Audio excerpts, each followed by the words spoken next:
چاہے تو اشاروں سے اپنے کایا ہی پلٹ دے دنیا کی، یہ شان ہے ان کے غلاموں کی، سردار کا عالم کیا ہوگا، کیا ہوگا۔ الحمدللہ رب العالمین والصلاة والسلام علی سید المرسلین، اما بعد فاعوذ باللہ من الشیطان الرجیم، بسم اللہ الرحمن الرحیم۔ الصلاة والسلام علیکہ یا رسول اللہ وعلی آلک واصحابک یا حبیب اللہ، الصلاة والسلام علیکہ یا نبی اللہ وعلی آلک واصحابک یا نور اللہ۔ پیارے اور میٹھے اسلامی بھائیوں اور مدنی چینل کے ناظرین، الحمدللہ عز و جل ایک بار پھر سلسلہ لے کر حاضر ہوئے ہیں۔ یہ شان ہے ان کے غلاموں کی۔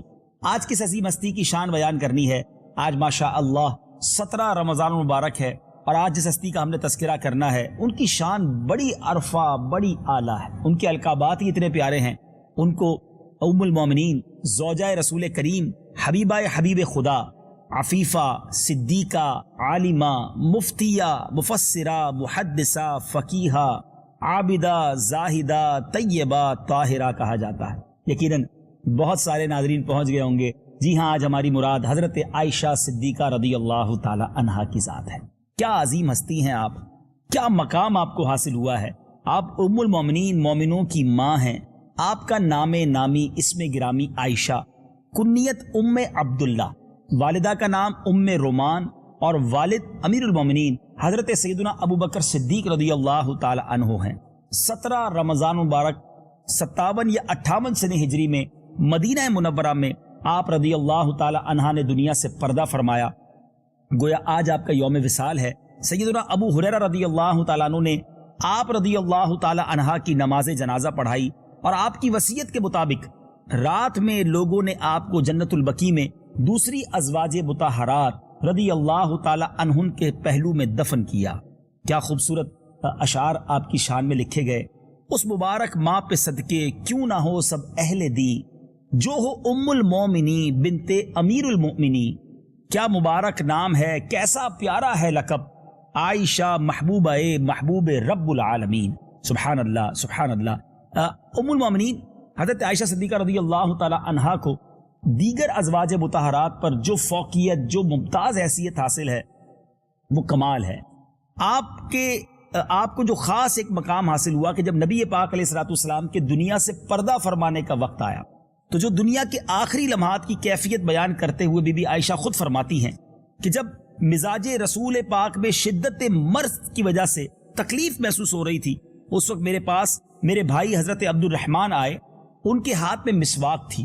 میرے سرتاج صاحب معراج صلی اللہ تعالی علیہ وسلم ان کی طرف دیکھنے لگے، تو میں جانتی تھی کہ میرے آقا علیہ الصلوۃ والسلام مسواک پسند فرماتے ہیں۔ تو میں نے عرض کی کہ حضور کیا میں آپ کے لیے مسواک لے لوں؟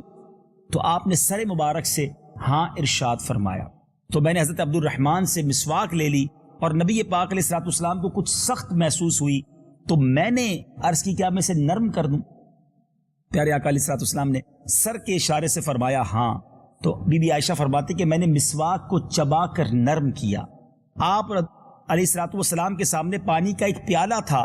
میرے آقا دست اقدس اس پانی کے اندر داخل فرماتے، اور اپنے چہرہ انور پر مس کرتے اور فرماتے لا الہ الا اللہ ان للموت سکرات، یعنی اللہ پاک کے سوا کوئی معبود نہیں، بے شک موت کے لیے سختیاں ہیں۔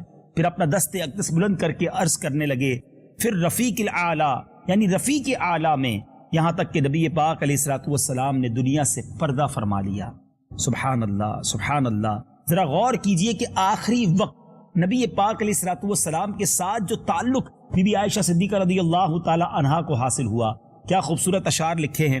جن کا پہلو ہو نبی کی آخری آرام گاہ، جن کے حجرے میں قیامت تک نبی ہو جاں گزیں، آستاں ان کا فرشتوں کی زیارت گاہ ہے، کیونکہ اس میں جلوہ فرما ہے امام المرسلین۔ سبحان اللہ، سبحان اللہ۔ سنا آپ نے ناظرین کہ نبی پاک علیہ الصلوۃ والسلام نے بی بی عائشہ صدیقہ رضی اللہ تعالی عنہا کو کیا شرف عطا کیا، کیسی خصوصی قرب اور رفاقت پانے کا منفرد اعزاز عطا کیا کہ بی بی عائشہ صدیقہ رضی اللہ تعالی عنہ کی گود میں نبی پاک گویا آرام فرما تھے۔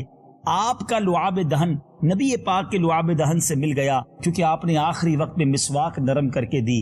آج بھی جو روضہ رسول ہے، جی ہاں مدنی چینل کے ناظرین، آج بھی ہم جو سنہری جالیوں پر حاضری دیتے ہیں، چونکہ حجرہ عائشہ میں نبی پاک نے دنیا سے پردہ فرمایا تھا تو وہی جگہ آپ کا مزار بنا۔ آج بھی رہتی دنیا بلکہ صبح قیامت تک جب بھی نبی پاک کے دربار میں جا کر سلام پیش کرتی ہے تو بیسیکلی یہ وہی جگہ ہے جہاں میرے آقا بی بی عائشہ صدیقہ رضی اللہ تعالی عنہا کے ساتھ رہا کرتے۔ سبحان اللہ، خود حضرت عائشہ صدیقہ رضی اللہ تعالی عنہا فرماتی ہیں کہ نبی پاک علیہ الصلوۃ والسلام کی ازواج مطہرات پر 10 فضیلتیں مجھے عطا کی گئی ہیں۔ عرض کی گئی کہ وہ 10 فضیلتیں کون سی ہیں؟ ذرا غور سے سنیے گا، ان میں سے چند بتاتا ہوں آپ کو۔ آپ کہتی ہے کہ نبی پاک علیہ الصلوۃ والسلام نے میرے علاوہ کسی کنواری عورت سے نکاح نہیں فرمایا۔ نمبر 2، میرے علاوہ ازواج مطہرات میں سے کوئی بھی ایسی نہیں ہے جس کے ماں باپ دونوں مہاجر یعنی ہجرت کرنے والے ہوں۔ آپ کی والدہ نے بھی ہجرت کی، آپ کے والد نے بھی ہجرت کی۔ سبحان اللہ۔ آپ فرماتی ہیں کہ اللہ پاک نے میری پاک دامنی کا بیان آسمان سے قرآن میں نازل کیا۔ سبحان اللہ۔ اور فرماتی ہیں کہ نکاح سے پہلے حضرت جبریل امین علیہ الصلوۃ والسلام ایک ریشمی کپڑے میں میری صورت لے کر بارگاہ رسالت میں حاضر ہوئے تھے اور عرض کی ان سے نکاح کر لیجئے کیونکہ یہ آپ کی زوجہ ہیں۔ گویا کہا جا سکتا ہے کہ جبریل امین رشتہ لے کر نبی پاک علیہ الصلوۃ والسلام کی بارگاہ میں حاضر ہوئے۔ سبحان اللہ۔ حضور اقدس علیہ الصلوۃ والسلام نماز تہجد پڑھتے تھے اور میں آپ علیہ الصلوۃ والسلام کے آگے سوئی رہتی تھی۔ امہات المومنین میں سے کوئی بھی نبی پاک علیہ الصلوۃ والسلام کی اس کریمانہ محبت سے سرفراز نہیں ہوئی۔ اور آگے فرماتی ہیں کہ پیارے آقا علیہ الصلوۃ والسلام پر نزول وحی کے وقت نبی پاک علیہ الصلوۃ والسلام میرے پاس تشریف فرما ہوتے تھے۔ میرے علاوہ آپ علیہ الصلوۃ والسلام کی ازواج میں کسی دوسری زوجہ محترمہ کے پاس آپ پر وحی کا نزول نہیں ہوا۔ سبحان اللہ۔ فرماتی ہیں کہ نبی پاک علیہ الصلوۃ والسلام کا سر انور میرے حلق اور سینے کے درمیان تھا اور اسی حالت میں نبی پاک علیہ الصلوۃ والسلام کا وصال ہوا۔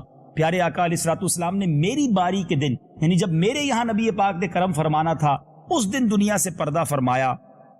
اور سبحان اللہ فرماتی ہیں کہ نبی پاک علیہ الصلوۃ والسلام کی قبر انور میرے گھر میں بنائی گئی۔ کیا مرتبہ ہے، کیا شان ہے۔ سبحان اللہ۔ کیا خوبصورت بات مفتی احمد یار خان نعیمی اپنے اشعار میں لکھتے ہیں، دی گواہی آپ کی عفت کی سورہ نور نے، مدحا کرتا ہے تیری عصمت کی قرآن مبین۔ ان کے بستر میں وحی آئے رسول اللہ پر اور سلام خادمانہ بھی کریں روح الامین۔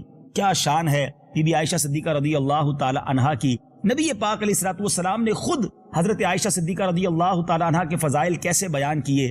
رسول اللہ صلی اللہ تعالی علیہ وسلم نے حضرت ام المومنین بی بی عائشہ صدیقہ رضی اللہ تعالی عنہا کے بارے میں صحابہ کرام سے ارشاد فرمایا، تم اپنا 2/3 دین اس حمیرہ یعنی حضرت عائشہ سے حاصل کر لو۔ سبحان اللہ۔ یعنی آپ مفتیہ تھی، آپ مفسرہ تھی، آپ ایک ایسی عالمہ تھی کہ صحابہ کرام بھی اپنے مسائل کے لیے آپ سے رجوع کیا کرتے۔ پیارے آقا علیہ الصلوۃ والسلام نے سیدہ فاطمہ الزہرا رضی اللہ تعالی عنہا سے فرمایا، اے فاطمہ کیا تم اس سے محبت نہیں کرو گی جس سے میں محبت کرتا ہوں؟ سیدہ فاطمہ زہرا رضی اللہ تعالیٰ عنہ نے عرض کیا، کیوں نہیں؟ اس پر نبی پاک علیہ الصلوۃ والسلام نے فرمایا، عائشہ سے محبت رکھو۔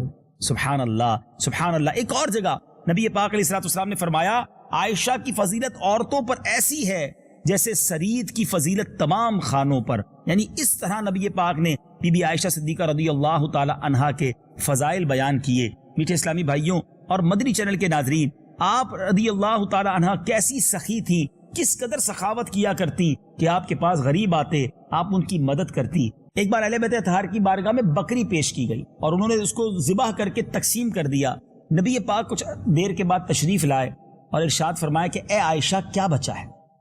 بی بی عائشہ صدیقہ رضی اللہ تعالی عنہا نے کہا کہ حضور کاندھے کے سوا کچھ نہیں بچا ہے، یعنی بکری کا جو کاندھے کا گوشت تھا وہ بچ گیا ہے، باقی سب بانٹ دیا ہے۔ تو کیا عرض کیا؟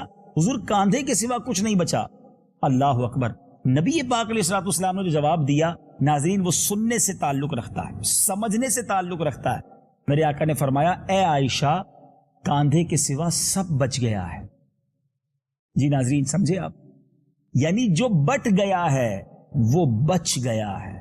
کاش یہ فلسفی یہ سارا معاملہ ہم سمجھ جائیں کہ جو اللہ کی راہ میں بٹتا ہے نا وہی بیسیکلی بچتا ہے۔ جو ہم نے کھا لیا یا جو ہم نے یوز کر لیا یا جو پیچھے چھوڑ کے جاتے ہیں کھا کر ختم ہو جاتا ہے، پیچھے چھوڑتے ہیں تو ہمیں تو نہیں ملتا. جو آگے پہنچانا ہے نا آخرت کے لیے، بیسیکلی وہی بچا ہوا ہے نا. تو جو اللہ کی راہ میں خرچ ہو جاتا ہے، جو اللہ کی راہ میں خرچ ہو جاتا ہے، جو بانٹ دیا جاتا ہے نیکی کے کاموں میں، بیسیکلی وہی سیونگ ہے، وہی بچنا ہے. اللہ کرے میں اپنی بات آپ سب کو سمجھانے میں کامیاب ہو جاؤں کہ آپ بات اگر سمجھ رہے ہیں کہ آپ جو اللہ کی راہ میں خرچ کریں گے نا، وہی آپ کا بچا ہوا مال ہے، وہی آپ کی سیونگ ہے، اور وہی آپ کو کام آنی ہے. کیونکہ حدیث قدسی بڑی پیاری ہے. اللہ تعالیٰ ارشاد فرماتا ہے جس کا مضمون ہے، اے ابن آدم اپنا مال میرے پاس جمع کرا دے، نہ جلے گا، نہ ڈوبے گا، نہ کم ہوگا. میں اس دن تجھے عطا کروں گا جس دن تجھے ایک ایک نیکی کی ضرورت ہوگی. اللہ اکبر. اگر آپ چاہتے ہیں کہ آپ کا مال سیو ہو جائے، سیکیور ہو جائے، اور آپ کو اس دن ملے جس دن لوگ ایک ایک نیکی کو ترس رہے ہوں گے، تو خرچ کیجئے اللہ کی راہ میں. جو نیکی کا کام نظر آئے خرچ کیجئے. غریبوں کی مدد کیجئے، پریشان حالوں کی مدد کیجئے، اپنے پڑوسیوں کی مدد کیجئے. کوئی نیکی کا کام ہو رہا ہے تو اس میں آگے بڑھ کے تعاون کیجئے. کہ ہمیں نہیں معلوم کہ ہمارا یہ رقم دینا کب کہاں کیسے کام آئے گا. ایک اور خوبصورت حدیث پاک ہے، نبی پاک فرماتے ہیں جس کا مضمون ہے، گن گن کر خرچ نہ کرو ورنہ وہ رب کریم بھی تمہیں گن گن کر عطا فرمائے. کاش اہل بیت اطہار کی ان سخاوتوں کا اللہ میں حصہ عطا فرمائے کہ وہ اپنے پاس تھوڑا ہوتا تھا پھر بھی بانٹ دیتے تھے. آج ہمارے پاس بہت ہوتا ہے پھر بھی تھوڑا بھی نہیں بانٹتے. اپنے مال کو بانٹتے ہوئے تکلیف ہوتی ہے، اللہ کی راہ میں خرچ کرتے ہوئے مشکل فیل کرتے ہیں، لوگ زکوٰۃ پوری نہیں دیتے. ایسا نہ کریں ناظرین. اللہ کی راہ میں خرچ کریں، دل کھول کر خرچ کریں، اور یہ سوچ کر خرچ کریں کہ یہ میرے ہی اکاؤنٹ میں جمع ہو رہا ہے، آخرت میں مجھے مل جائے گا، اور انشاءاللہ ملٹی پلائی ہو کر ملے گا. خرچ بھی کریں، اللہ کا شکر بھی ادا کریں کہ مولا تیری مہربانی، تو نے خرچ کرنے والا بنایا، مانگنے والا نہیں بنایا. تو بہرحال ناظرین، اہل بیت اطہار جتنے نبی پاک کی ازواج ہیں، پیارے آقا کی آل ہے، سبحان اللہ، یہ وصف تو سب میں موجود تھا کیونکہ یہ گھرانہ میرے حضور کا ہے. شاعر لکھتے ہیں نا، جو تم سے نہ مانگوں تو پھر کس سے مانگوں، آقا تمہارا تو سارا گھرانہ سخی ہے. ایسی سخاوت تھی کہ اپنے پاس لباس کم ہوتے تھے، اپنے پاس کھانا پینا کم ہوتا تھا، فاقہ ہوتا تھا، مگر کوئی اللہ کے نام پہ مانگنے والا آ جاتا تو وہ اپنی ضرورت کی چیز بھی دوسرے کو دے دیا کرتے. سبحان اللہ. ایک بار نبی پاک علیہ الصلوۃ والسلام بی بی عائشہ صدیقہ رضی اللہ تعالیٰ عنہ کے پاس آئے اور روٹی کا ایک ٹکڑا گرا ہوا دیکھا. آقا علیہ الصلوۃ والسلام کی تربیت کا انداز دیکھیں، اپنی ازواج کے ساتھ تعلق کا انداز دیکھیں. نبی پاک نے اس روٹی کے ٹکڑے کو اٹھایا اور فرمایا، اے عائشہ روٹی کی قدر کرو. حدیث کا مضمون ہے. فرماتے ہیں جس قوم سے گئی ہے پھر واپس نہیں آئی ہے. اب ذرا بتائیے یہ کیسا شاندار سبق ہے. آج ہمارے گھروں میں کتنا اناج ضائع ہوتا ہے. رمضان جاری ہے نا، سحری پک رہی ہوگی، افطاری بن رہی ہوگی، ہم کہیں دعوت میں جا رہے ہوں گے. غور کیجئے ہمارے دسترخوان پہ بعض اوقات اتنی چیزیں ہوتی ہیں. بہت سے غریب ایسے ہوں گے جن کے لیے افطاری کے لیے سامان ان کے دسترخوان پہ نہیں ہوگا، شاید وہ باسی پرانی روٹی کھا کر سحری کرتے ہوں گے. آج ہم سحری کے لیے الگ پکاتے ہیں، افطاری کے لیے الگ بناتے ہیں. اگر اللہ نے نوازا ہے تو اس کا مطلب یہ نہیں کہ ہم اناج کو ضائع کریں. دسترخوان سے بہت سارا کھانا ڈسٹ بن میں چلا جاتا ہے. ہماری دعوتوں کا تو بعض اوقات یہ حال ہوتا ہے کہ اتنا کھانا ایک دعوت میں ضائع ہوتا ہے کہ کئی لوگوں کا مہینے بھر کا راشن ہو سکتا ہے. ایسا نہ کریں، ایسا نہ ہو کہ یہ بے برکتی کا سبب بن رہا ہو. تو بہرحال اہل بیت اطہار کے اس خوبصورت ٹاپک سے ہمیں یہ بھی سیکھنے کو ملا کہ ہمیں اناج کی قدر کرنی چاہیے. بی بی عائشہ صدیقہ رضی اللہ تعالی عنہا نے ایک بار نبی پاک سے عرض کی کہ حضور میرے لیے دعا فرمائیں، اللہ پاک مجھے جنت میں آپ کی ازواج مطہرات میں سے رکھے. پیارے آقا علیہ الصلوۃ والسلام نے کیا فرمایا، اگر تم اس رتبے کی تمنا رکھتی ہو تو تمہیں چاہیے کہ کل کے لیے کھانا بچا کر نہ رکھو. جب تک کسی کپڑے میں پیوند لگ سکتا ہے تب تک اسے بیکار نہ سمجھو. ام المومنین حضرت عائشہ صدیقہ رضی اللہ تعالی عنہا فقر کو مالداری پر ترجیح دینے کی اس نصیحت پر ایسی عمل پیرا رہی کہ زندگی بھر کبھی آج کا کھانا کل کے لیے بچا کر نہ رکھا. آقا کا قرب جو چاہیے تھا، جنت میں آپ کی زوجہ بننا تھا، نبی پاک نے توکل کا ایسا درس دیا کہ کل کے لیے کھانا بچا کر نہیں رکھنا. حالانکہ یہ وہ لوگ تھے جن کے لیے جنت جن کے لیے بنی ہے. نبی پاک تو اللہ کی عطا سے مالک جنت ہے نا. فقر ہے، غربت ہے، مگر پھر بھی خوش ہیں، اللہ کی رضا پر راضی ہیں. آج ہمارے ساتھ بہت سو کے ساتھ ایسا معاملہ نہیں ہے. ہمارے پاس کئی دنوں کا کھانا ہے، کئی دنوں کے لیے ہمارے پاس سامان ہے، مگر پھر بھی ٹینشن ہے، پھر بھی فکر ہے، پھر بھی کمپلین ہے، بہت تھوڑا ہے میرے پاس، پتہ نہیں بعد میں کیا ہوگا، سال 2 سال بعد کیا ہوگا. ایسا نہ کریں، اللہ پر بھروسہ رکھیں، توکل کیجئے. بہرحال مدنی چل کے ناظرین، باتیں تو بہت ساری ہیں. یہ ہستیاں ایسی ہیں کہ جن کے لیے اس چھوٹے سے سلسلے میں بات کمپلیٹ نہیں ہو سکتی ہے.